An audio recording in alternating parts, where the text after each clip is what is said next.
Assalamualaikum warahmatullahi wabarakatuh. Perkenalkan, nama saya Tri Nuramalia, NIM 200407561003 dari kelas 30B. Di sini saya akan menjelaskan sedikit tentang materi-materi kepramukaan.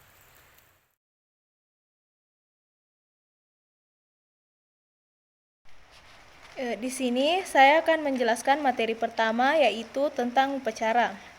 Upacara dalam kepramukaan merupakan media untuk meningkatkan kedisiplinan dan jiwa kepemimpinan anggota pramuka.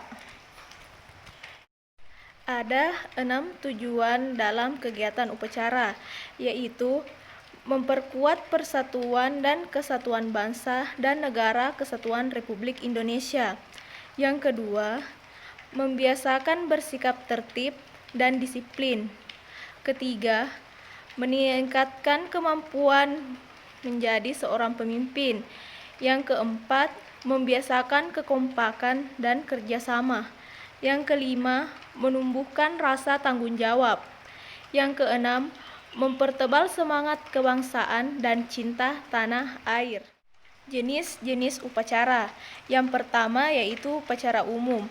Upacara umum adalah suatu kegiatan yang dilakukan oleh banyak instansi kantor pemerintahan untuk memperingati sesuatu karena diadakan acara tertentu. Contoh, upacara HUT kemerdekaan, upacara peringatan Hari Ibu, dan upacara bendera di sekolah dan sebagainya. Yang kedua yaitu upabuklat, yaitu upacara pembukaan latihan. Nah, upacara ini dilakukan sebelum melakukan kegiatan kepramukaan. Dan yang ketiga ialah upatuplak. Upacara ini dilakukan ketika kita telah selesai melakukan serangkaian kegiatan kepramukaan. Tata cara upabuklat. Yang pertama, masing pemimpin reka menyiapkan rekanya. Kedua, perdana memasuki lapangan upacara. Ketiga, penghormatan pimpin reka kepada pradana. Keempat, laporan masing pemimpin reka kepada pradana. Dan wakil reka maju ke tempat reka. Laporan masing-masing pemimpin reka mengambil baris di sebelah kanan barisan. Perdana menjemput pembina. 6. Hormatan kepada pimpin oleh pradana. 7. Laporan pradana pada pembina upacara. 8. Pengibaran bendera merah putih. 9. Pengucapan dasadharma. 10. Amanat pembina. 11. Pemimpin berdoa. 12. Laporan perdana kepada pembina. 13. Penghormatan kepada pembina dipimpin oleh pradana. 14. Pembina meninggalkan lapangan upacara. 15. Penghormatan pemimpin reka pada pradana. 16. Perdana meninggalkan lapangan. 14. Masing pemimpin reka membuarkan barisannya. Sementara upatuplak sendiri tidak berbeda jauh dari tata pelaksanaan upabuklat. Perbedaannya ialah hanya yang pertama, tidak ada pembacaan dasadharma. Yang kedua, jika di upabuklat adalah penaikan bendera, di upatuplak ialah penurunan bendera. Di sini saya akan menjelaskan tentang materi yang kedua, yaitu tentang sejarah kepramukaan. Nah, siapa sih Bapak Pandu Dunia? Nah, dia adalah Lord Robert Stephen Baden-Powell of Jewel. Nah, kepramukaan sendiri dimulai dari tahun 1908 sejak Badan Powell mengeluarkan buku Scouting for Boys. Awalnya, pramuka hanya untuk anak laki-laki. Namun, pada tahun 1912, bersama dengan adik perempuannya Agnes, ia mendirikan Girls Guides. Nah, gerakan ini adalah gerakan kepanduan untuk wanita. Lalu, pada tahun 1916, ia mendirikan CUB atau Anak Serigala yang ditujukan untuk pramuka siaga anak usia 3 tahunan. Lalu, pada tahun 1918, ia mendirikan Rover Scout yang ditujukan untuk anak remaja usia 17 tahun. Jambore dunia pertama dilakukan di London. Nah, selanjutnya pada tahun 1924 dilaksanakan di Denmark.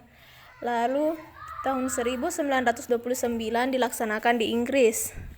Lalu 1933 dilaksanakan di Hongaria. Lalu 1937 dilaksanakan di Belanda. Lalu 1947 dilaksanakan di Prancis. Lalu 1951 dilaksanakan di Austria. Lalu 1955 dilaksanakan di Inggris. Lalu 1959 dilaksanakan di Filipina. Lalu 1963 dilaksanakan di Yunani. Lalu 1967 dilaksanakan di Amerika Serikat. Lalu 1971 dilaksanakan di Asagiri, Jepang. Selanjutnya 1975 dilaksanakan di Norwegia, 1979 dilaksanakan Iran tetapi dibatalkan, 1983 dilaksanakan di Kanada, 1987 di Australia, 1991 di Korea Selatan, 1995 di Belanda, 1999 di Amerika Selatan, dan di tahun 2003 dilaksanakan di Thailand.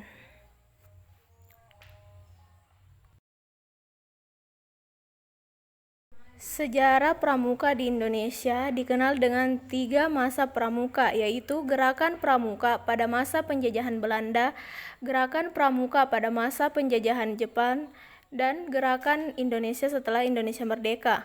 Pertama, Gerakan Pramuka pada masa penjajahan Belanda di Indonesia bernama Nederland Indische Vereniging atau NIPV, atau dalam bahasa Indonesia dikenal Persatuan Pandu-Pandu Hindia Belanda. Setelah Sumpah Pemuda, kegiatan pramuka semakin digemari, sehingga terbentuknya Pemuda Sumatera pada tahun 1930 dan pada tahun 1931 berdirinya Persatuan Antar Pandu Indonesia. Kemudian pada tahun 1936 berubah nama menjadi Badan Pusat Persaudaraan Kepanduan Indonesia. BPPKI melakukan kegiatan Perkemahan inilah yang menjadi cikal bakal pelaksanaan kegiatan Jambore hingga sekarang. Pada saat penjajahan Jepang, gerakan pramuka masih berjalan dan masih banyak bertahan. Namun di saat Jepang menyerang kepada Belanda, banyak tokoh pemuda Indonesia yang ditarik masuk ke Kebondan, Peta, dan Seinendan.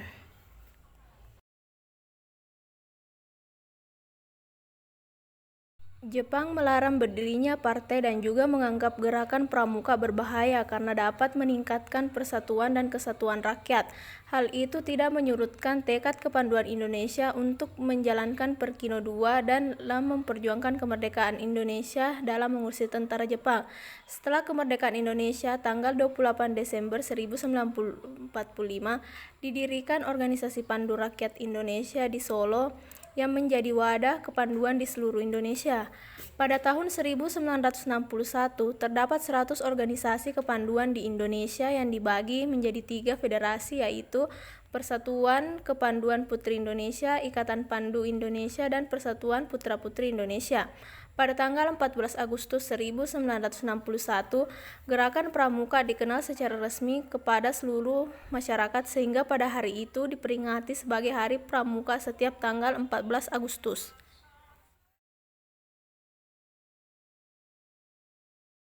Saya akan menjelaskan materi yang ketiga, yaitu latihan keterampilan baris berbaris atau yang lebih dikenal dengan LKBB.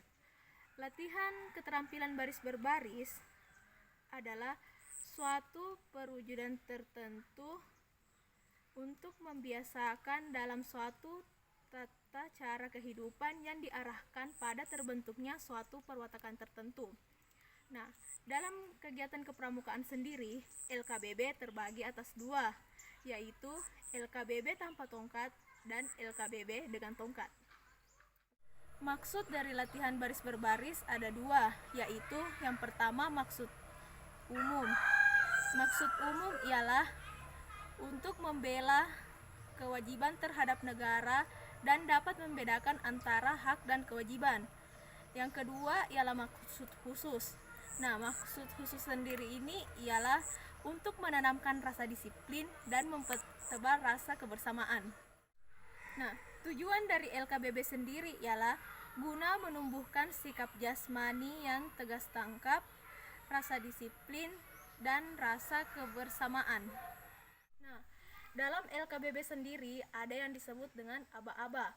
Aba-aba adalah suatu perintah yang diberikan oleh seorang pemimpin untuk yang dipimpinnya agar dilakukan secara serentak dan berturut-turut dengan tepat dan tertib.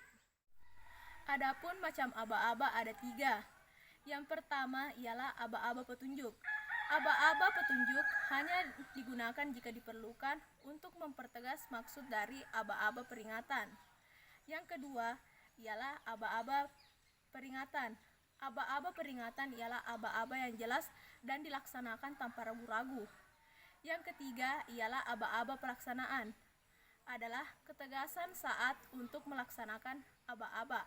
Contohnya seperti gerak, mulai, jalan. Istirahat di tempat. Gerak. Siap. Gerak. Hormat. Gerak. Tegak. Gerak. Hadap kanan. Gerak. Balik kanan. Gerak. Hadap kiri. Gerak. Balik kanan. Gerak. Langkah tegak maju. Jalan.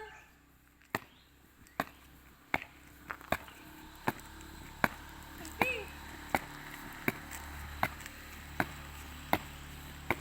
Gerak. Siap. Gerak. Istirahat di tempat.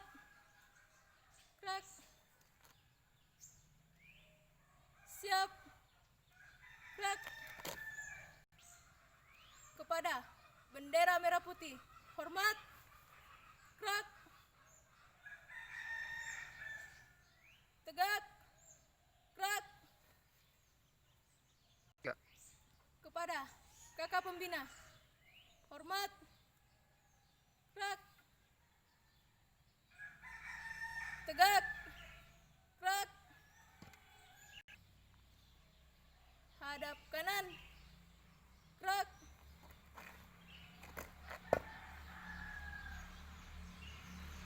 Hadap kiri. Gerak.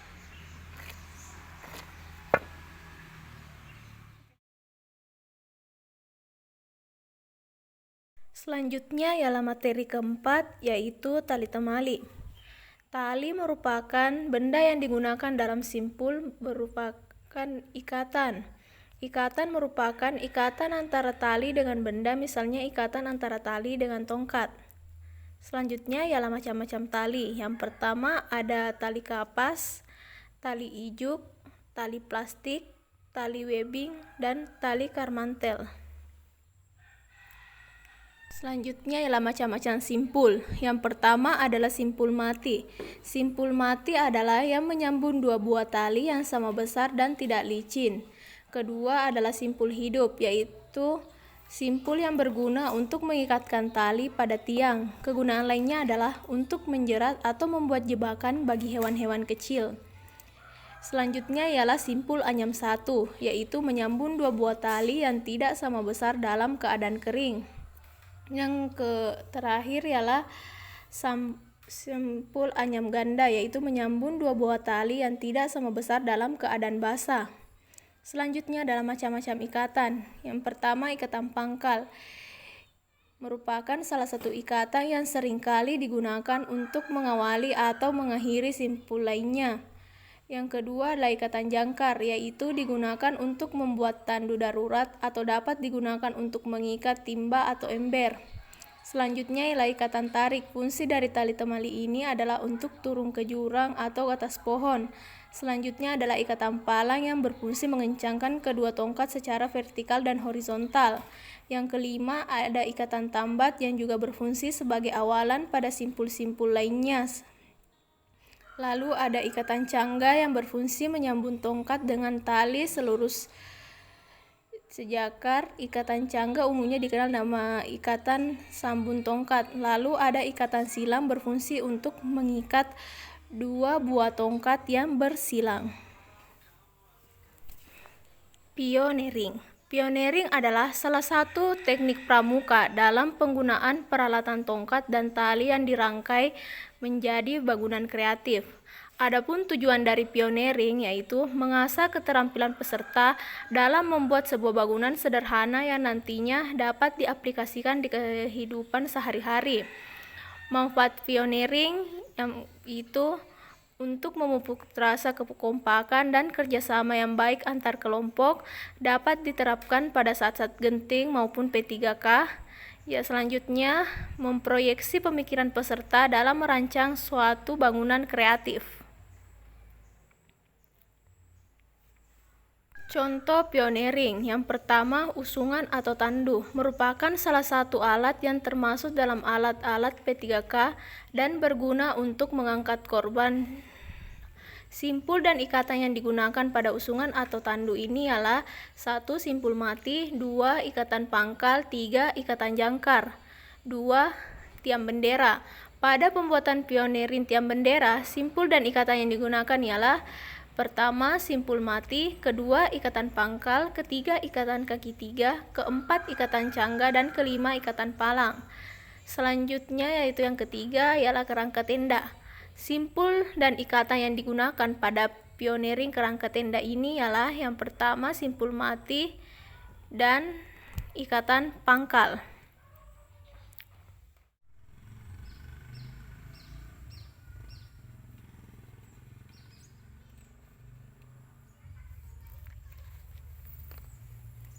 Ini merupakan ikatan pangkal, lalu kita akan membuat ikatan jangkar.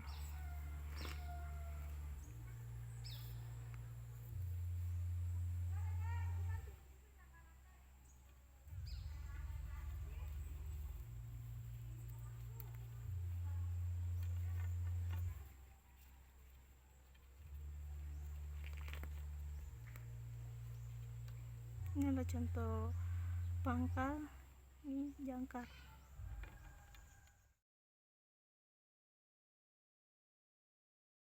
Saya akan menjelaskan materi yang kelima, yaitu tentang sandi, morse, dan semapur. Materi yang pertama ialah sandi. Sandi berasal dari bahasa Sanskerta, yaitu rahasia. Jadi dapat disimpulkan bahwa sandi merupakan suatu kode rahasia yang belum diketahui oleh orang awam yang belum mempelajarinya. Sejarah dari sandi ialah pada zaman dahulu para pahlawan kita menggunakan kode rahasia atau bahasa khusus untuk dipakai berkomunikasi agar tidak diketahui oleh banyak orang atau musuh, karena mereka sering berpindah-pindah dari tempat satu ke tempat yang satunya untuk menyusun sebuah rencana. Manfaat dari sandi pramuka ialah yang pertama, merupakan alat komunikasi antar anggota regu. Yang kedua, meningkatkan kecerdasan. Yang ketiga, meningkatkan daya ingat. Yang keempat, sebagai sarana untuk memecahkan masalah bagi anggota pramuka. Dan yang kelima, sebagai sarana bermain bagi anggota pramuka. Nah, sandi terbagi atas berbagai macam. Nah, saya akan menjelaskan sedikit demi sedikit macam-macam sandi. Nah, saya akan menjelaskan tentang sandi koordinat atau sandi merah putih. Nah, dalam sandi ini untuk mengetahui atau untuk membaca dari hasil kode, nah kita cukup untuk mencocokkan dari kode ini dari garis horizontal ke garis vertikal. Nah, contohnya kita akan mencari kata Mei. Nah, dari sini untuk mencari kata Mei kita bisa mencocokkan antara huruf R dan huruf T. Lalu untuk mendapatkan huruf E, kita cukup mencocokkan huruf M dan huruf H.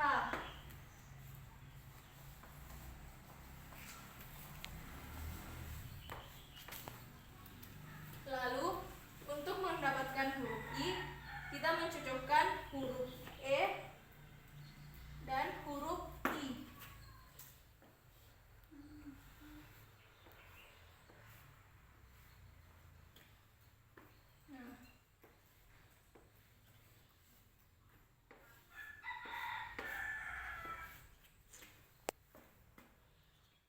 Nah, selanjutnya ialah sandi AND. Nah, dalam sandi ini untuk membaca kode dari sandi ini kita cukup menghapus kata AND. Contohnya seperti ini.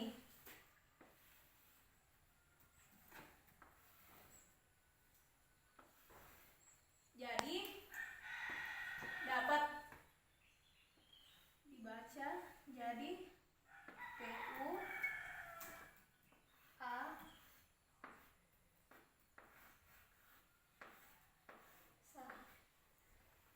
Jadi baca dari kode sandi ini ialah puasa.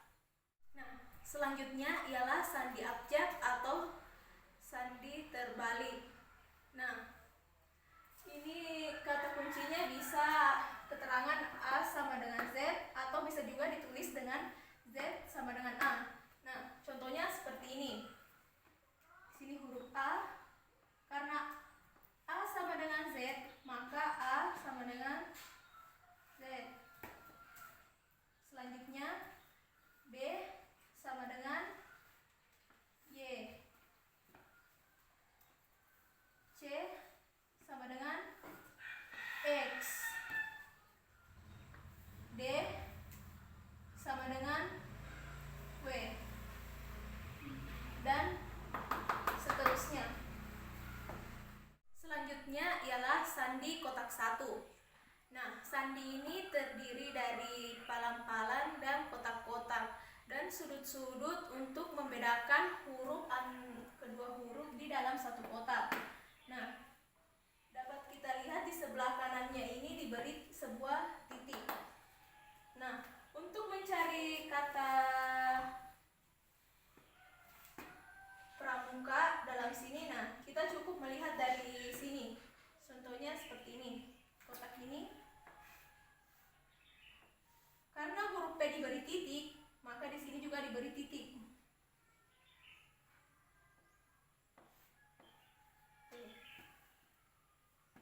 Nah, kita beralih lagi ke kotak ini. Huruf R. Bentuknya seperti ini. Karena huruf R mempunyai titik, maka di sini diberikan titik. Lalu huruf A. Nah, bentuk huruf A seperti ini. Karena huruf A tidak mempunyai titik, maka di sini tidak diberi titik.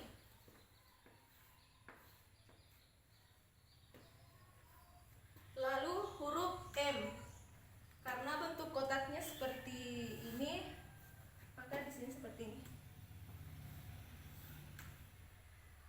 di sini huruf M tidak memiliki titik, maka di sini tidak diberi titik. Selanjutnya ialah huruf U. Karena bentuk huruf U berada di sini, maka bentuknya seperti ini. Dan huruf U tidak mempunyai titik.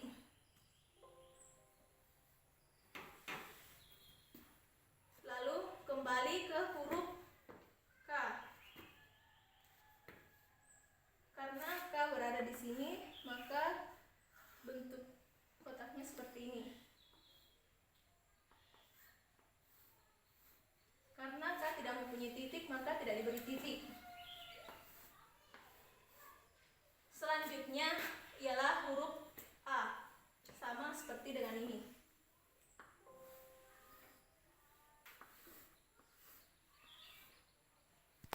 Jadi, dalam membaca sandi kotak itu seperti ini. Nah, selanjutnya ialah sandi kotak 2.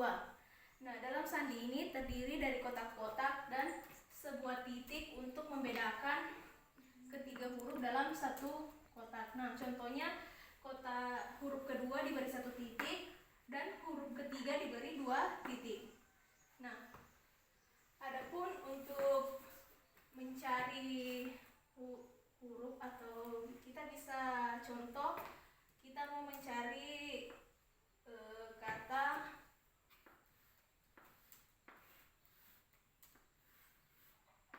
ini. Nah, kita lihat di sini huruf M berada pada kotak ini. Jadi huruf F di sini seperti ini.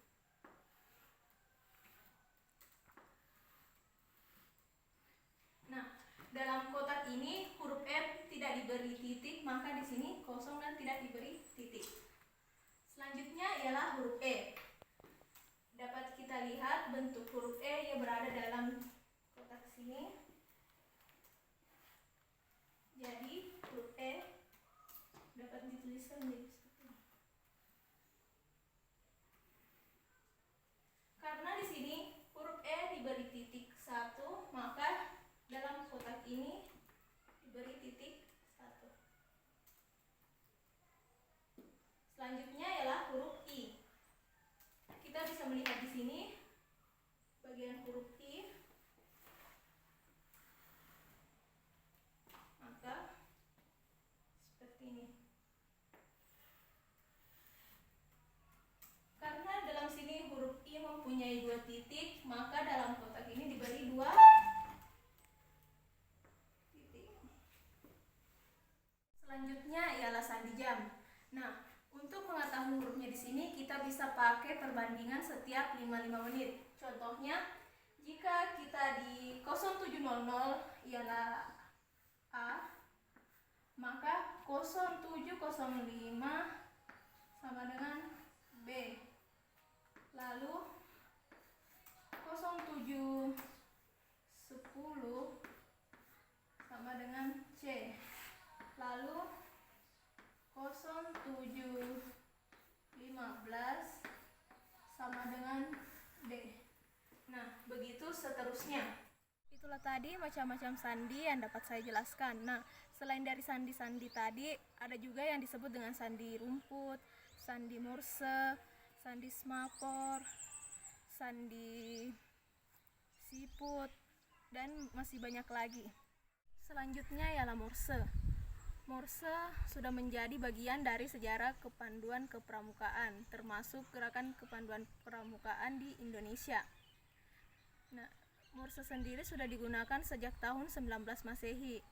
Istilah Morse diambil dari nama pendumunya, yaitu Finley Brice Morse alias Samuel Morse, yang lahir di Amerika Serikat pada tanggal 27 April 1791.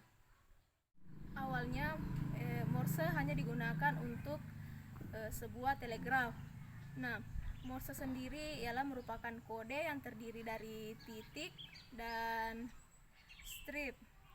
Nah, Morse juga bisa disampaikan dengan cara membunyikan peluit dengan cara memberi sinyal dengan cahaya lampu. Nah, ini ialah kode-kode Morse. Nah, untuk mempermudah kita bisa dengan mengelompokkan seperti kita mengelompokkan yang titik-titik dulu. Seperti titik pertama yaitu E, kedua I, dan ketiga adalah huruf S. Selain itu, kita juga bisa mengelompokkan seperti huruf stripnya dulu. Contohnya huruf T, M,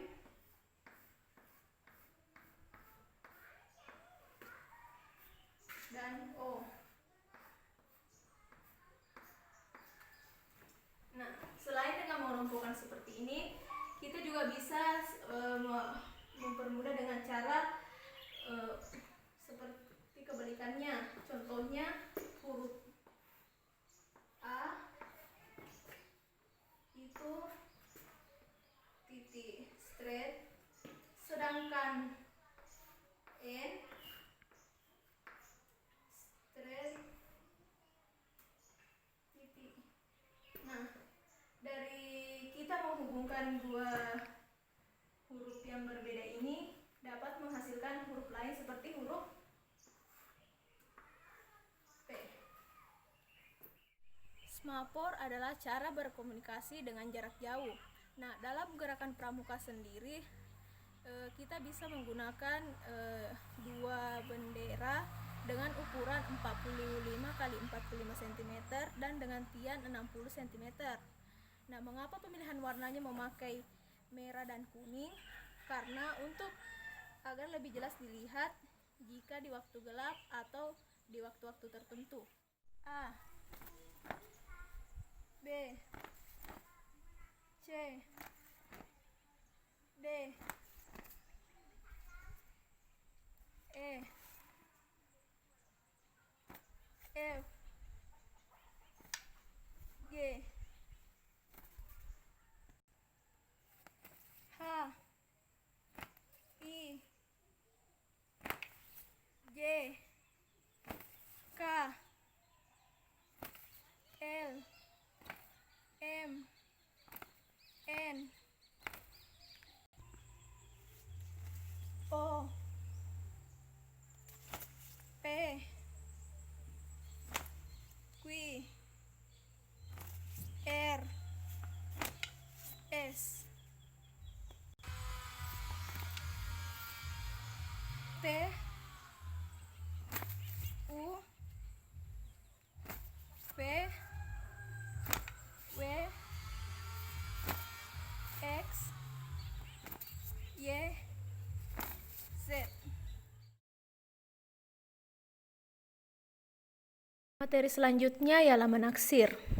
Menaksir adalah memperkirakan atau mengira-ngira tinggi suatu pohon, lebar sebuah sungai, arus sungai, jarak perjalanan, keadaan cuaca, dan mengukur berat suatu benda.